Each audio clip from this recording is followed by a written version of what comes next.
ಕೊಪ್ಪ ತಾಲೂಕು ಮೇಗುಂದ ಹೋಬಳಿ ಜಯಪುರ ಸಂತ ರೀತಮ್ಮನವರ ದೇವಾಲಯದಲ್ಲಿ 56ನೇ ವರ್ಷದ ವಾರ್ಷಿಕೋತ್ಸವದ ಅಂಗವಾಗಿ ಜಯಪುರ ನಗರದಲ್ಲಿ ಕ್ರೈಸ್ತ ಬಾಂಧವರಿಂದ ಮಂಗಳವಾರ ರಾತ್ರಿ ಮೆರವಣಿಗೆ ನಡೆಸಲಾಯಿತು. ಸಮುದಾಯದ ಸದಸ್ಯರು ಕೈಯಲ್ಲಿ ಮೊಂಬತ್ತಿ ಬೆಳಕನ್ನು ಹಿಡಿದು ದೇವರ ಸಂದೇಶ ಹೇಳುತ್ತಾ ಮೆರವಣಿಗೆಯಲ್ಲಿ ಸಾಗಿದರು. ಬುಧವಾರ ಬೆಳಗ್ಗೆ ಚರ್ಚಿನಲ್ಲಿ ಬಲಿಪೂಜೆ ಹಾಗೂ ವಿಶೇಷ ಪೂಜೆಯನ್ನು ಆಯೋಜಿಸಲಾಗಿತ್ತು. ಈ ಮೆರವಣಿಗೆಯು ಚರ್ಚ್ನ ಫಾದರ್ ಫೆಲಿಕ್ಸ್ ಥಾಮಸ್ ರೋಸಾರಿಯೋ ಅವರ ನೇತೃತ್ವದಲ್ಲಿ ನಡೆಯಿತು.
ಪಾಪಿಗಳಾಗಿರುವ ನಮಗಾಗಿ ಈಗಲೂ ನಮ್ಮ ಮರಣದ ಸಮಯದಲ್ಲೂ ಪ್ರಾರ್ಥಿಸಿರಿ. ಆಮೆನ್. ನಮೋ ಮರಿಯ ವರ ಪ್ರಸಾದ ಪೂರ್ಣೆ, ಪ್ರಭು ನಿಮ್ಮೊಡನೆ ಇದ್ದಾರೆ.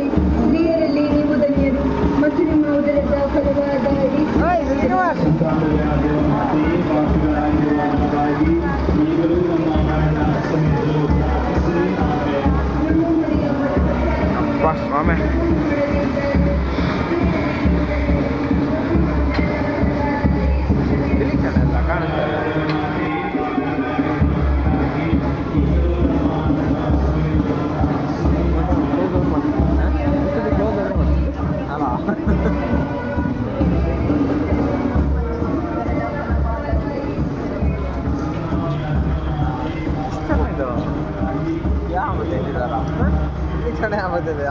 ಅಲ್ಲಿ ಇರ್ಬೇಕು ಅವರು ಗಾಡಿ ನೋಡು.